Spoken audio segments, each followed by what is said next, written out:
elite coworker threw coke at a black woman at work, then found out she was the CEO's wife. You just ruined my shirt. Oh, relax, it's just a coke. Not like you own the place. But she did. Or instead, her husband did. The room went dead silent. Marissa stood soaked, eyes locked on the smirking coworker who had no idea who she had just humiliated. Moments later, the CEO walked in, and everything changed.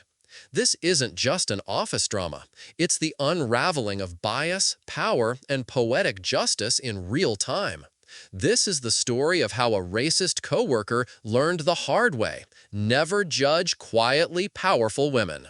Welcome, story lovers. Where are you watching from? Drop your city name in the comments so we can see how far our story travels. Marissa had always been a quiet force, a poised, intelligent black woman with a law degree and a heart for philanthropy. She carried herself with grace that often left people guessing about her story. Most days she dressed down, blending into the office like any other team member. She never corrected those who assumed she was just an admin. Why should she? Her power didn't come from being seen. It came from knowing exactly who she was. Her husband, Damon, was the newly appointed CEO of a fast-rising tech firm. Their agreement was simple. Marissa would work on site under her maiden name, observing the company culture quietly before launching an inclusion initiative. The office looked sleek and modern, but it didn't take long to notice the cracks beneath the shine. The subtle glances, the coded comments. And then one coworker who didn't just cross the line, she shattered it. Kendra was everything the company's image projected: polished, Ivy League educated, and very loud about her opinions. She prided herself on maintaining standards and had a habit of looking down on those she assumed weren't professional enough. From the moment Marissa walked in, Kendra decided she didn't belong. It started with petty microaggressions, snide comments about Marissa's natural hair, assigning her the grunt work during team projects, and rolling her eyes when Marissa spoke in meetings, even when her ideas were later repeated and praised by someone else. But the tension peaked during the company's Friday lunch meeting. Marissa had just picked up her catered plate when Kendra bumped into her, intentionally, and spilled an open can of Coke down Marissa's white blouse. The room went silent. Gasps, awkward glances. "Oh my God, I didn't see you there," Kendra said, voice laced with mock innocence. "You should be more careful, maybe dress more like you work here." No apology, no remorse, just smugness.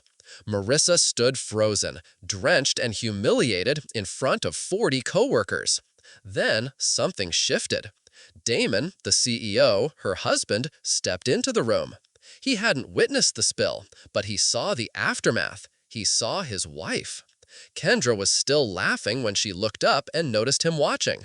And then everything changed. Damon calmly walked over and took his wife's hand. "Are you all right?" he asked, ignoring the stares around the room. Kendra's smile vanished. She blinked in confusion. "Wait, you know her?" Damon turned to face the room. "Everyone, meet Marissa, my wife.